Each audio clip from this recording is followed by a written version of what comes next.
एक उम्मीद सुनहरे ख्वाबों की जो आपने देख रखे हैं अपने बच्चों के लिए, सुनहरे कल की सूरत में। उस सुनहरे कल के लिए हम संवारते हैं आपके बच्चों का मुस्तकबिल। यूनिक ग्रुप ऑफ इंस्टीट्यूशन गुज़िश्ता 33 वर्षों से दिखा रहा है रास्तों को मंजिल, उम्मीद को रोशनी, इल्म से अमल की रवायत, बच्चों के रोशन मुस्तकबिल का जामिन।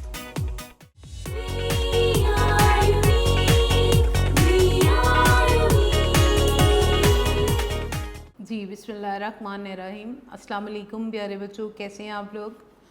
मैं आपकी बायोलॉजी की टीचर। और बच्चों, आप लोगों ने क्वेश्चंस किए थे और उनमें कुछ प्रीवियस टॉपिक्स को रिवाइज करने की रिक्वेस्ट की हुई है।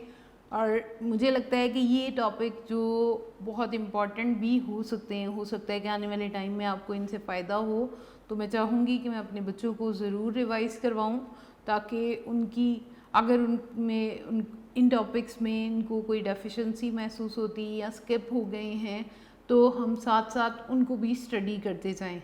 अभी हम चैप्टर 5 स्टडी कर रहे हैं, लेकिन आज मैं आपको जिन बच्चों ने बहुत ज़्यादा रिक्वेस्ट फॉरवर्ड की हुई है, दैट इज़ फ्रॉम चैप्टर 4, और आज हम उनमें से चैप्टर 4 में से 2 से 3 टॉपिक को डिस्कस कर रहे हैं। That is review of nucleus को डिस्कस करेंगे, ठीक है। Then mitochondria and chloroplast. Mitochondria and chloroplast, ये बच्चों ने क्वेश्चंस में इनबॉक्स किया हुआ है कि ये टॉपिक दोबारा से बता दिए जाए। तो न्यूक्लियस पढ़ते हैं पहले। न्यूक्लियस पोजीशन की बात करेंगे, कहाँ पे लोकेटेड है सेल के अंदर, व्हाट इज न्यूक्लियस, कैसा होता है, क्या काम करता है, ये सब हम इसमें पढ़ते हैं। तो पोजीशन में देखें तो एनिमल सेल में it is found in the centre, it is found in the centre in animal cell, ठीक है बेटे।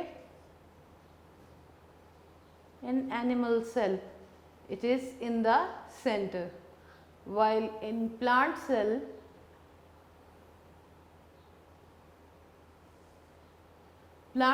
में ये सेंटर में नहीं पाया जाता। क्यों सेंटर में नहीं पाया जाता? क्योंकि वहाँ पर एक बड़ा वैक्यूल पाया जाता है, और वैक्यूल की वजह से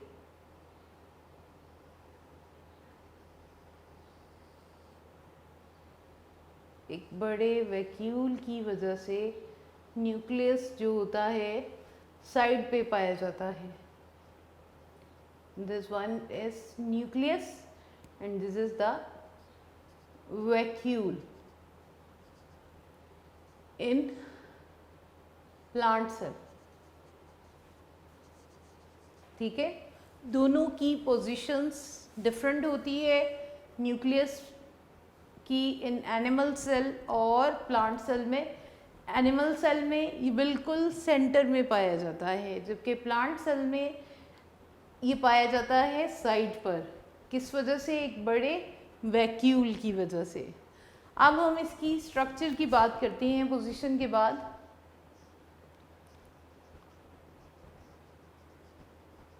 स्ट्रक्चर, तो यहाँ पे मैं न्यूक्लियस को ड्रॉ करके भी दिखा देती हूँ आपको। न्यूक्लियस यहाँ पे ड्रॉ करूँगी, सिर्फ सेल पूरा नहीं ड्रॉ कर रही।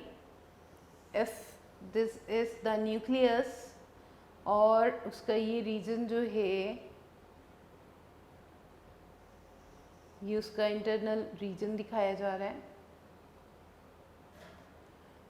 And this is the envelope, ये पूरे का पूरा इन्वेलप है। That is outer cover named as nuclear envelope। First one structure है outer cover, which is named as nuclear envelope. बच्चों, न्यूक्लियर एनवेलप, न्यूक्लियस का कवर, ठीक है। अब ये न्यूक्लियर एनवेलप डबल मेम्ब्रेन है और act as semi permeable membrane. उसी तरह से जैसे सेल की मेम्ब्रेन काम करती है, इसी तरह से nuclear envelope act as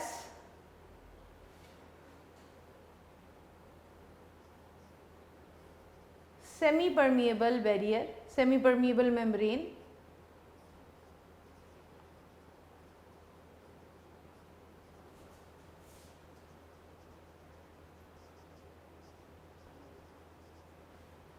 Because it contain many pores, it contain many pores. इन पोर्स की वजह से ये सिलेक्टिवली परमिएबल मेम्ब्रेन का काम करती है। These are the pores and this one is the surface which is named as nuclear envelope. Nuclear envelope ji, and these are the pores present on the nuclear envelope. Inside nuclear envelope there is a fluid, granular fluid which is named as nuclear envelope था पहली structure. इसके बाद बेटे इस membrane के अंदर एक fluid पाया जा रहा है, granular fluid which is named as nucleoplasm.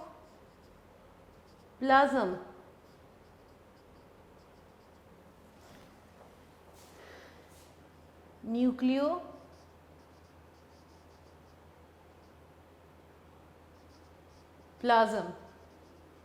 क्या होता है?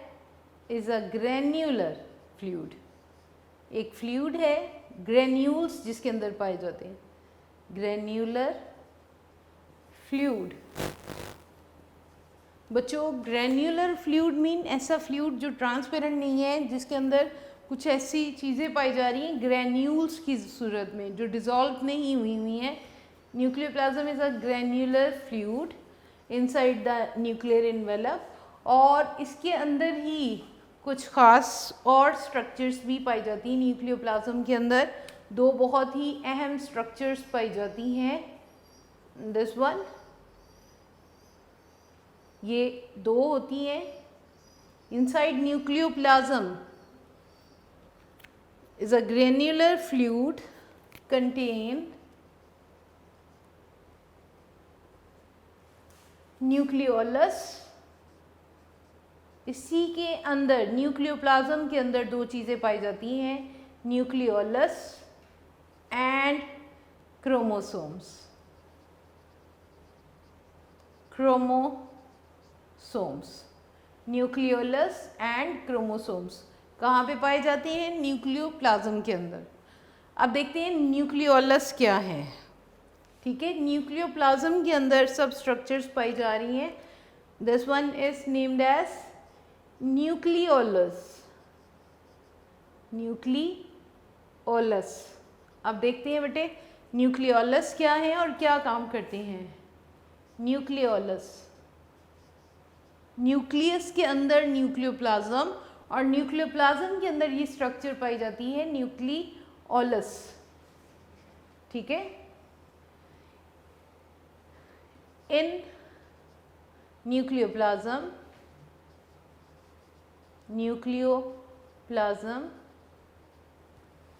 are dark regions, one or two dark regions, dark sites are present,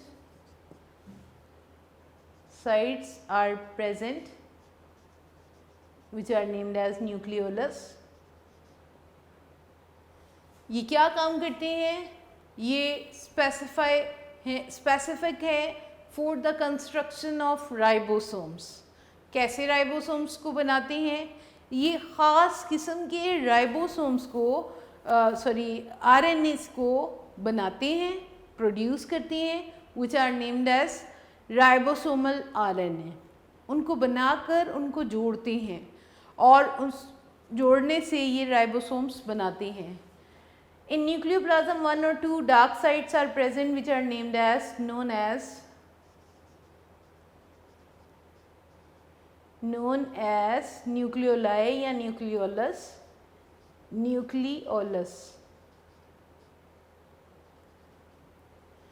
These are the sites,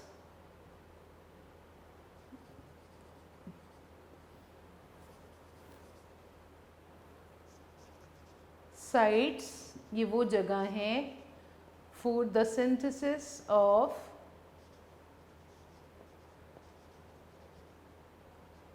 ribosomes. आपको पता है ना, राइबोसोम्स एक दूसरी ऑर्गेनेल्स हैं और उनको तैयार करने की जगह कौन है? न्यूक्लियोलस। कैसे तैयार करते हैं?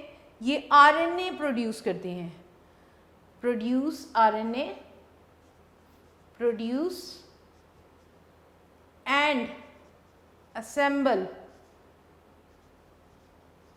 उनको जोड़ते हैं, पहले उनको बनाते हैं, प्रोड्यूस करते हैं, assemble the ribosomal RNA, ribosomal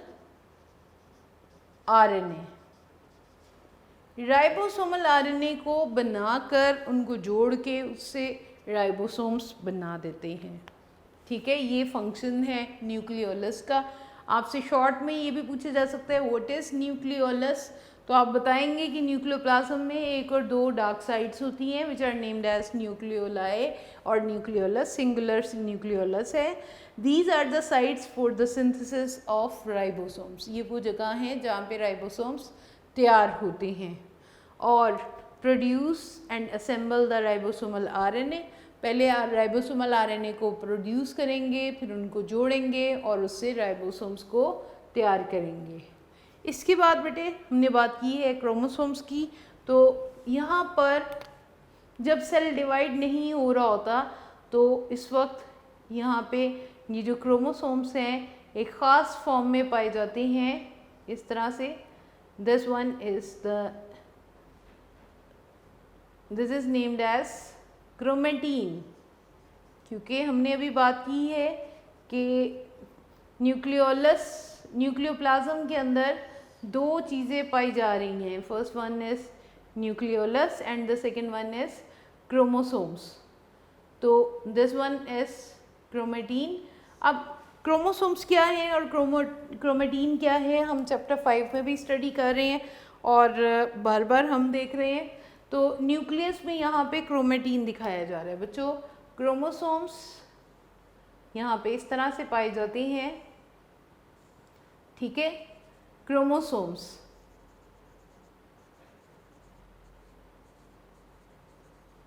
ये क्रोमोसोम्स यूकैरियोटिक सेल्स में मिलकर 2 केमिकल से बने हुए हैं, डीएनए और प्रोटीन से।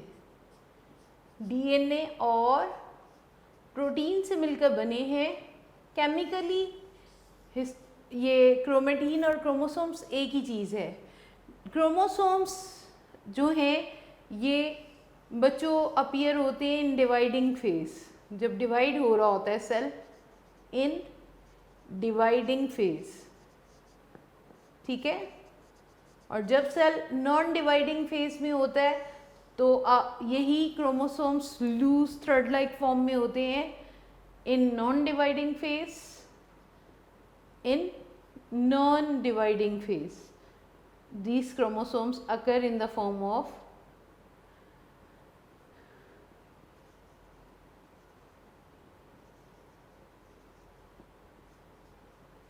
loose thread like form which is named as chromatin। ठीक है, होते केमिकली ये एक ही चीज़ है, दैट इज डीएनए और प्रोटीन से मिलकर बने होते हैं क्रोमोसोम्स। लेकिन जब ये नॉन डिवाइडिंग फेज में होते हैं जिसको इंटरफेस कहते हैं, उस वक्त ये लूज थ्रेड लाइक फॉर्म में होते हैं which are named as chromatin. और बच्चों याद रखिएगा कि ये न्यूक्लियस जो है प्रॉपर मेम्ब्रेन बाउंडेड स्ट्रक्चर है, only found in eukaryotic cells. Prokaryotes में न्यूक्लियस तो पाया ही नहीं जाता, प्रोकैरियोट्स कहलाते ही इसीलिए हैं because they do not contain any membrane bounded nucleus. तो न्यूक्लियस की जगह पे जो चीज़ काम कर रही होती है उनके सेल्स में, उन प्रोकैरियोटिक सेल्स में, they only contain the chromosomes. Prokaryotic cells only contain the chromosomes, और वो क्रोमोसोम्स केमिकली डिफरेंट होते हैं यूकैरियोटिक सेल से। यहाँ पर हम कह रहे हैं कि डीएनए और प्रोटीन से मिलकर बने हुए ये क्रोमोसोम्स हैं जो इस न्यूक्लियस में पाए जाते हैं, जबकि जो प्रोकैरियोटिक सेल्स हैं वहाँ पर chromosomes are found composed of only DNA, DNA से मिलकर बने होते हैं। यहाँ पर ये न्यूक्लियस का क्वेश्चन आपसे लॉन्ग में भी पूछा जा सकता है बच्चों, और इसके अलावा आपसे न्यूक्लियर इन्वेलप शॉर्ट में पूछा जा सकता है, न्यूक्लियोप्लाज्म एज अ शॉर्ट पूछा जा सकता है, nucleolus, and the difference between chromatin and chromosomes. और एमसीक्यूज में पूछा जा सकता है chromosomes are composed of DNA and protein. ये आपसे लॉन्ग क्वेश्चन में भी पूछा जा सकता है। नेक्स्ट वन है बेटे हमारा टॉपिक माइटोकॉन्ड्रिया का। अब देखते हैं माइटोकॉन्ड्रिया क्या काम करते हैं। जी बेटे, माइटोकॉन्ड्रिया क्या होता है, और ये तमाम यूकैरियोटिक सेल्स में पाया जाता है। Mitochondria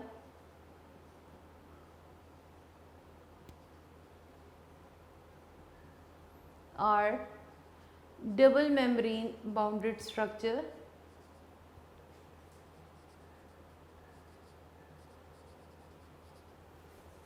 double membrane bounded structure present in eukaryotic cells। Eukaryotic cells में पाई जाएगी। अब देखते हैं कि ये कैसी स्ट्रक्चर रखती है, और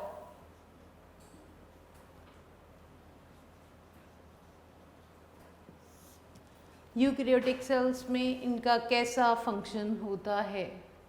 बच्चों फंक्शन यहाँ पे पहले बता रहे हैं, माइटोकॉन्ड्रिया का function. These are involved in aerobic respiration. Mitochondria are involved in aerobic respiration.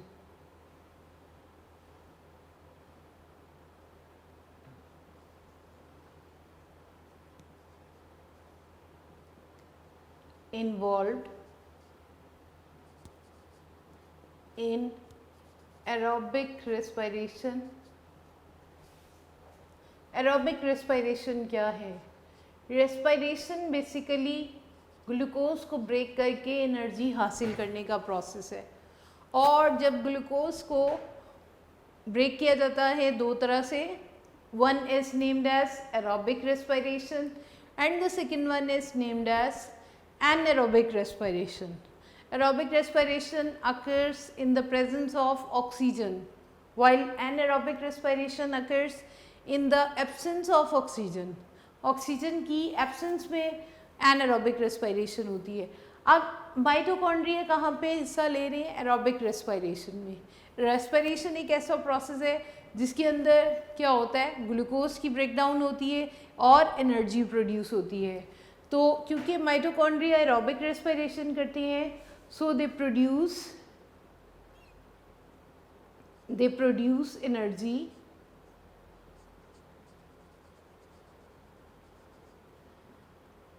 Energy for cells के लिए एनर्जी प्रोड्यूस करती हैं एरोबिक रेस्पिरेशन के ज़रिए से। ये बात हम बहुत डिटेल से रेस्पिरेशन के चैप्टर में भी स्टडी करेंगे। अभी हम देखते हैं माइटोकॉन्ड्रिया की स्ट्रक्चर कैसी होती है, कि ये डबल मेम्ब्रेन है, ठीक है बेटे।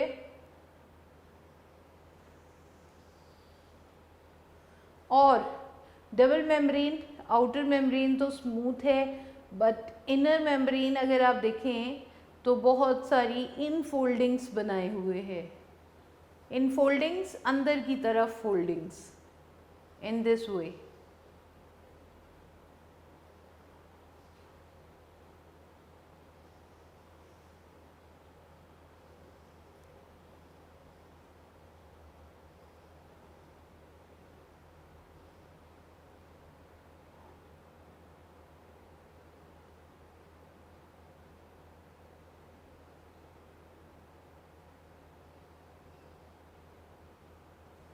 इस तरह से।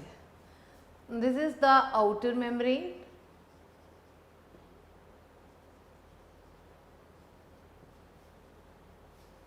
And this one is the inner membrane, जो अंदर की तरफ इनफोल्ड या अंदर की तरफ फिंगर लाइक प्रोजेक्शंस बनाए हुए हैं, इनर मेम्ब्रेन। ये जो इनर मेम्ब्रेन इन फोल्डिंग्स बनाए हुए हैं, इनको कहते हैं क्रिस्टी। इन स्ट्रक्चर्स को, इसको और इसको, इनको सबको नाम देते हैं क्या? क्रिस्टी का। क्रिस्टी इन फोल्डिंग्स या इनर मेम्ब्रेन जो अंदर की तरफ इन फोल्डिंग्स बने हुए हैं, इनको नाम देते हैं क्रिस्टी का। और बच्चों, इस इनर मेम्ब्रेन के अंदर एक फ्लूइड पाया जा रहा है, दैट इज नेम्ड एज, यहाँ पर इस स्पेस के अंदर, और यहाँ पर ये जो इनर मेम्ब्रेन है इनफोल्ड हो रही है अंदर की तरफ को, ये इस तरह से स्ट्रक्चर बनाए हुए है। इसका मकसद भी ज़्यादा सारा सरफेस एरिया रखना है, ज़्यादा सारी ये सरफेस एरिया इस तरह से। अगर ये इनर मेम्ब्रेन बिल्कुल आउटर की तरह होती तो यहाँ पे सरफेस एरिया कम हो जाता। अब यहाँ पे माइटोकॉन्ड्रिया का सरफेस एरिया ज़्यादा है। किस लिए ज़्यादा है? क्या, ताकि मेम्ब्रेन बाउंडेड रिएक्शंस, वो रिएक्शंस जो यहाँ पे रेस्पिरेशन को कंप्लीट करने के लिए, कंप्लीट होने के लिए ज़रूरी है, यहाँ पे होने हैं, वो सारे के सारे रिएक्शंस यहाँ पर क्रिस्टी के ऊपर और इस मैट्रिक्स के अंदर हो सकें। बहुत सारे बायोकेमिकल रिएक्शंस क्रिस्टी के ऊपर होते हैं और बहुत सारे मैट्रिक्स में होते हैं। क्यों होते हैं? क्योंकि यहाँ पर बहुत सारे एंजाइम्स पाए जाते हैं जो इन रिएक्शंस को होने में मदद देते हैं। एंजाइम्स कुछ ख़ास किस्म की प्रोटीन्स होते हैं और उनकी वजह से 100 टाइम्स, मिलियन टाइम्स स्पीड, कुछ रिएक्शंस की तो बहुत ज़्यादा स्पीड अप हो जाते हैं और वो रिएक्शंस कंप्लीट हो जाते हैं विद इन टाइम। तो एट द एंड कह रहे हैं कि माइटोकॉन्ड्रिया, हमने ये पढ़ लिया है कि फंक्शन क्या है, एरोबिक रेस्पिरेशन में हिस्सा ले रहे हैं और एरोबिक रेस्पिरेशन के ज़रिए से they produce energy for the cells. इसके बाद बेटे हमने स्ट्रक्चर की बात की, तो स्ट्रक्चर में हम बात कर रहे हैं कि डबल मेम्ब्रेन स्ट्रक्चर है। आउटर मेम्ब्रेन तो स्मूथ है, लेकिन इनर मेम्ब्रेन क्या बना रही है? Infoldings which are named as cristae, और cristae are inside cristae there is a fluid which is named as matrix. ये जो माइटोकॉन्ड्रिया होते हैं अपना डीएनए और अपने राइबोसोम्स रखते हैं। हालांकि ये तो सेल के ऑर्गेनेल्स हैं माइटोकॉन्ड्रिया, लेकिन ये अपना डीएनए रखते हैं। जहाँ जहाँ पे इनको बहुत सारे मेटाबॉलिक रिएक्शंस करने होते हैं, क्योंकि ये सेल के लिए रेस्पिरेशन कर रहे होते हैं, तो ये कुछ ख़ास प्रोटीन्स अपने लिए तैयार करना चाह रहे होते हैं। इसलिए क्योंकि इन्होंने उन प्रोटीन्स को एज अ एंजाइम यूज़ करना है रेस्पिरेशन में, इसलिए ये सब सेलुलर स्ट्रक्चर माइटोकॉन्ड्रिया अपना डीएनए और अपना राइबोसोम्स रखते हैं। माइटोकॉन्ड्रिया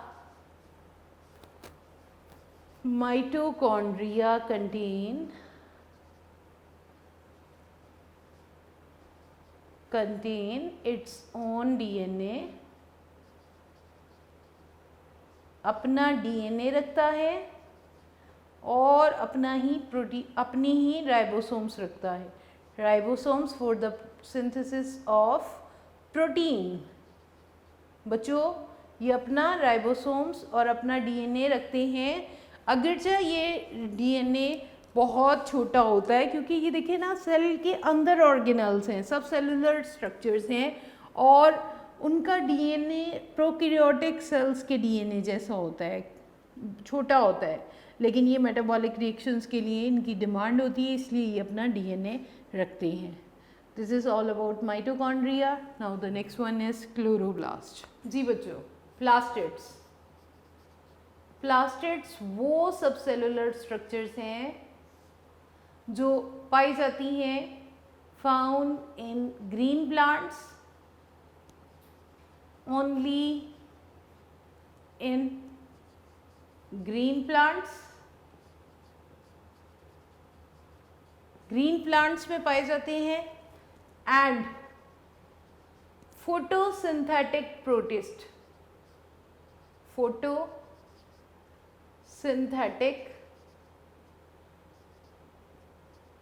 प्रोटिस्ट में ये पाई जाती है।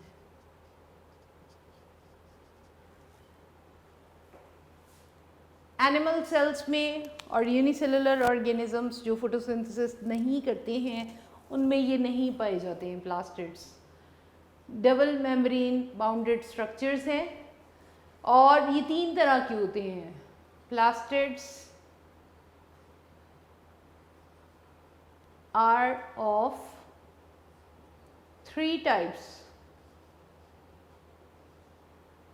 First one is named as chloroplast. Chloroplast. Second one है बच्चों chromoplast. And third one is leucoplast. अब 1 बाय 1 देखते हैं।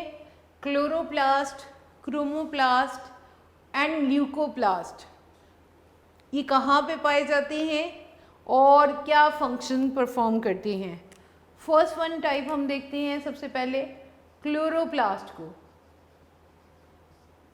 Chloroplast is the first type of plastids. ठीक है जी। इसकी स्ट्रक्चर और ये कहाँ पे प्लांट्स में पाया जाता है देखते हैं।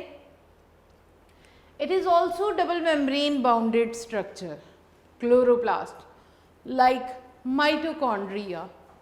ये डबल मेम्ब्रेन बाउंडेड स्ट्रक्चर है। Chloroplast are the first type of plastids found in all green plants. अगर हम इसकी स्ट्रक्चर को पहले ड्रॉ कर लेते हैं ताकि इसको हम देख सकें कि ये स्ट्रक्चर कैसी है इसकी।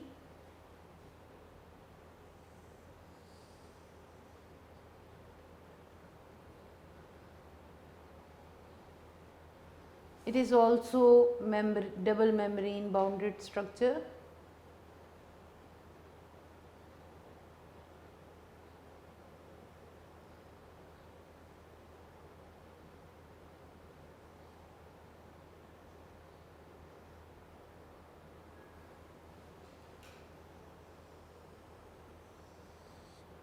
आउटर मेम्ब्रेन इसकी भी अगेन स्मूथ होगी और जो इनर मेम्ब्रेन है वो अंदर कुछ खास स्ट्रक्चर्स इस तरह से बनाए हुए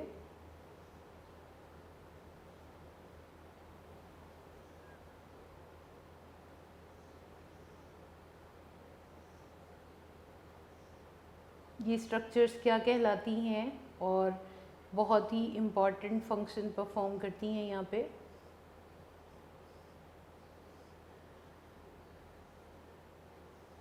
इंटरलिंक्ड दिखाई हुई है।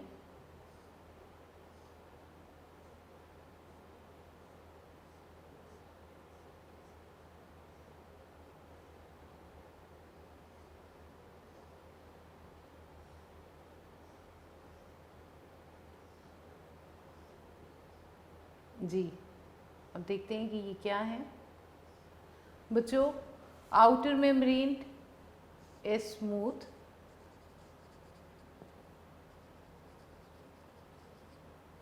अगेन यहाँ पे स्मूथ है जैसे माइटोकॉन्ड्रिया की थी,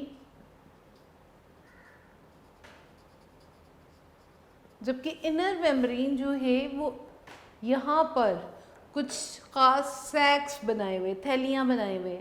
this is the inner membrane. और ये देखें, अगर इसको एक को मैं हाईलाइट करके बड़ा करके दिखाती हूँ, this is the structure develop from inner membrane. Outer membrane smooth है, इनर मेम्ब्रेन जो है वो सैक लाइक स्ट्रक्चर्स बनाती है, सैक लाइक स्ट्रक्चर बनाती है। सिंगल स्ट्रक्चर और single unit is named as thylakoid. ये आउट इनर मेम्ब्रेन से बनता है थैलाकॉइड, ठीक है। और ये देखें कि ये एक स्ट्रक्चर नहीं है बल्कि स्टॉक की फॉर्म में पाया जा रही है ये। This whole structures of thylakoids are named as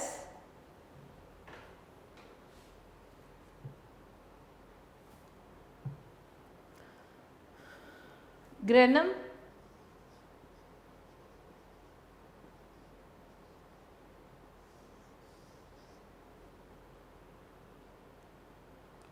इस पूरे यूनिट को नाम देते हैं ग्रेनम का, ठीक है।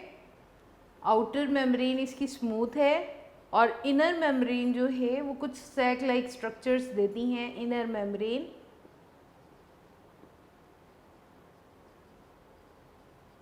which are named as thylakoid। और इन थैलाकॉइड के दिस वन इज थैलाकॉइड, और थैलाकॉइड के स्टॉक को, ढेर को हम कहते हैं, थैलाकॉइड के स्टॉक को कहते हैं ग्रेनम।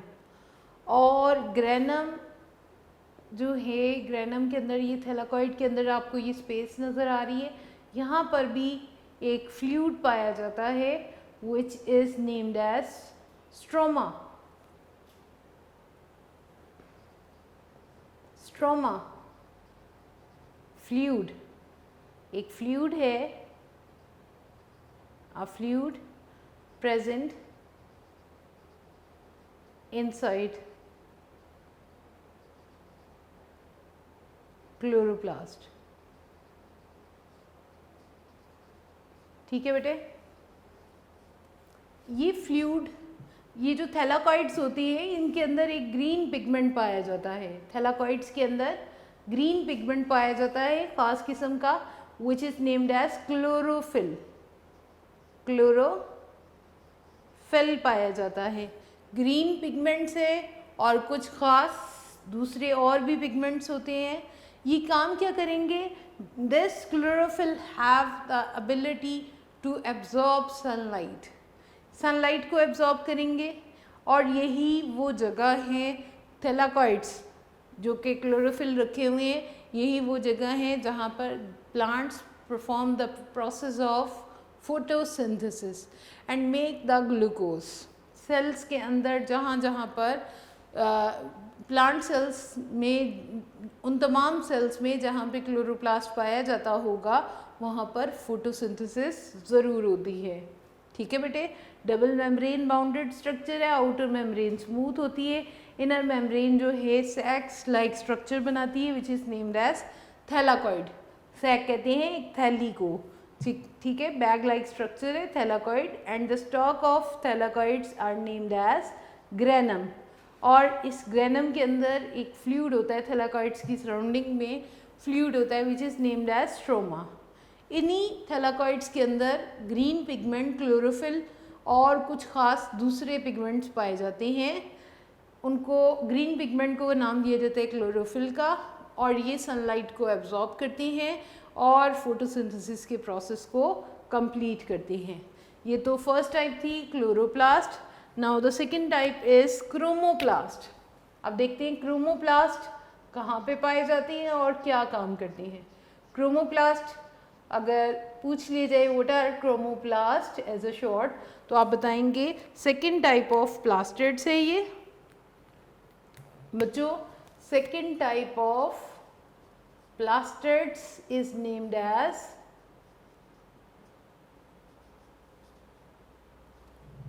second type of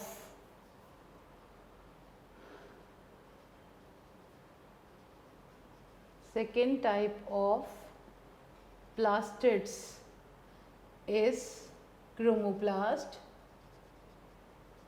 और बच्चों आपने जितना भी ग्रीन कलर देखा है वो तो क्लोरोप्लास्ट की वजह से है प्लांट्स में, लेकिन प्लांट्स में और ब्राइट कलर्स भी तो आपने देखे होंगे, लाइक फ्रूट्स बहुत कलरफुल होते हैं, फ्लावर्स की पेटल्स बहुत कलरफुल होती हैं, तो these are associated with bright colours, these are associated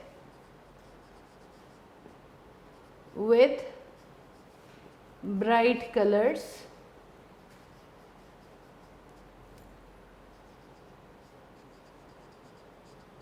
present in flower petals,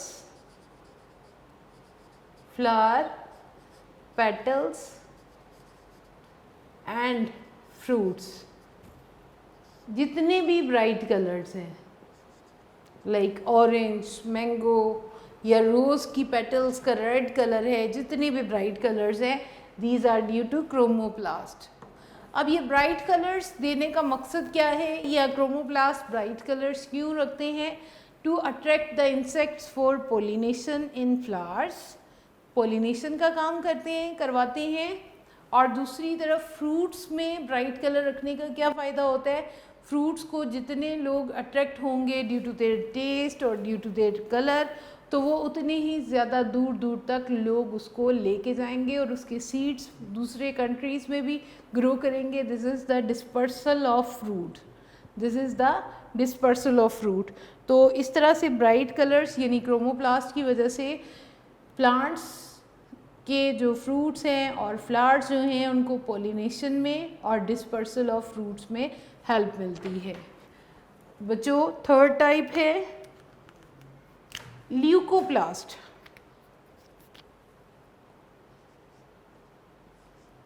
leucoplast ये क्या होते हैं और कहाँ पे पाए जाते हैं?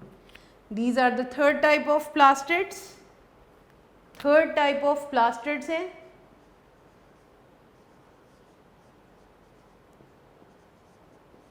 Plastids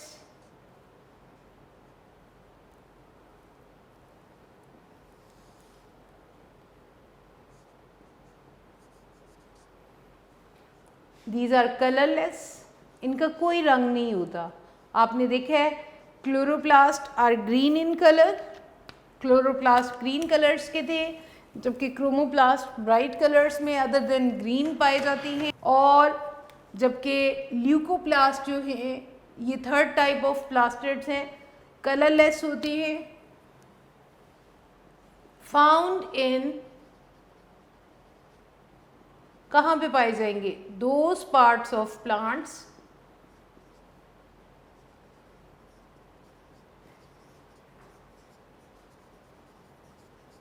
where they store food, store food, food को स्टोर करते हैं। क्या क्या स्टोर कर सकते हैं? दे कैन स्टोर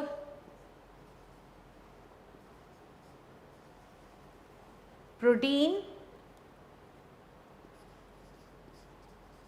लिपिड्स,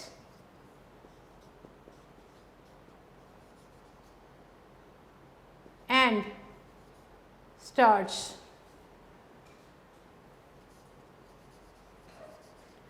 क्योंकि इनका काम किसी भी कलर के साथ एसोसिएट नहीं है, तो प्लांट के उन तमाम पार्ट्स में पाए जाएंगे जो नॉन फोटोसिंथेटिक पार्ट्स हैं या कोई कलर नहीं रखते हैं। लाइक रूट्स में ये हो सकते हैं या कुछ ऐसे हिस्सों में जहाँ पे कोई ख़ास कलर में पिगमेंट नहीं पाए जाते हैं।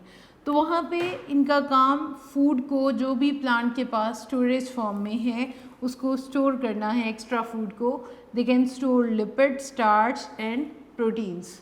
तो बच्चों, ये आपसे शॉर्ट में पूछे जा सकते हैं। क्लोरोप्लास्ट में से शॉर्ट पूछा जा सकता है, what are thylakoids, what are granum, difference between thylakoid and granum, what is the function, what are stroma. इसके बाद बेटे शॉर्ट में फ्रीक्वेंटली जो पूछा जा चुका है, व्हाट आर क्रोमोप्लास्ट, और थर्ड वन टाइप है ल्यूकोप्लास्ट, व्हाट आर ल्यूकोप्लास्ट। ठीक है, ये भी आपसे शॉर्ट में पूछा जा सकता है। और ये पूरा लॉन्ग भी एग्जाम्स में प्रीवियस ईयर्स में आ चुका है, right a note on plastids. तो इसके साथ सिर्फ क्लोरोप्लास्ट की डायग्राम आपकी बुक में गिवन है, आप इसको बनाएंगे। और आज हमने एक तरह से रिवाइज किया है कौन कौन से टॉपिक्स को, न्यूक्लियस को, माइटोकॉन्ड्रिया को और प्लास्टिड्स को। तो आपने इनको अच्छी तरह से याद करना है। ठीक है।